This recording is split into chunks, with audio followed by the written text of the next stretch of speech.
Hey, Mason. Okay, part 4, and this should be the end. I was just sitting here messing around with my can of WD-40 and this Fox 35, and I got her turning over.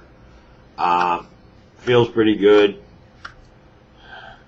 It's a little gummy all the way around, but I'm sure, it's probably only ever been run with castor oil, so it's probably gummed up with castor oil.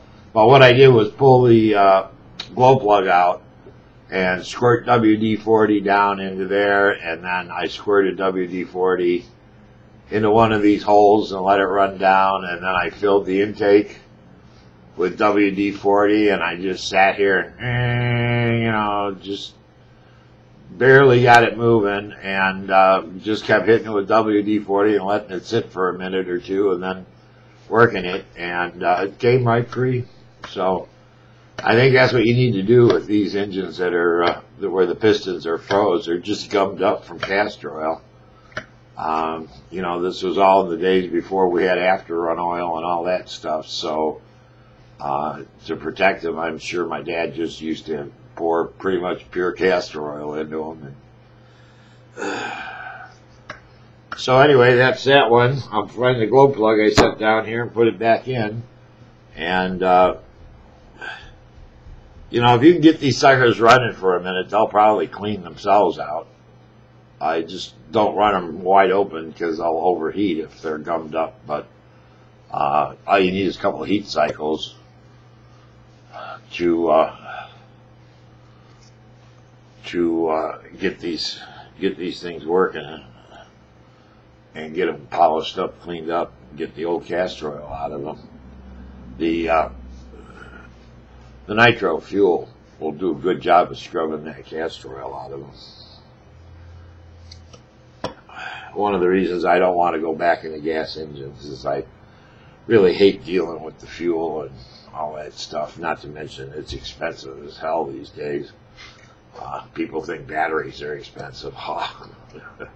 Burn up a couple gallons of nitro fuel. So that's that.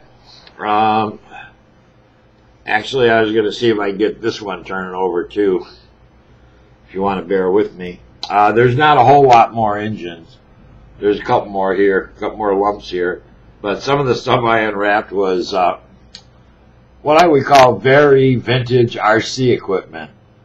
These are actually escapements from, I think, from probably tube, when days of tube transmitters and radios. Here's a board with the relays to run the escapement. So, yeah, some of the stuff I unwrapped had nothing to do with engines, and I don't know if I want to part with this or just hang on to it for nostalgia purposes. I was a product designer, electronics engineer before I retired. I designed all kinds of vision products for 25 years, video products basically, and so I'm sort of partial to the old electronics. As I wrote you, I'm not really all that interested in the gas, in doing anything with gas. And if I did get interested again, I'm the sort of guy who has to have the latest, greatest, best engine. I'm not ever going to use these old engines, even though I sort of like them, but I don't have room for them, and they're just going to sit with me. As I'm talking to you, I'm squirting WD-40 into this K&B 20, and let me see if I got something here to pull that plug with.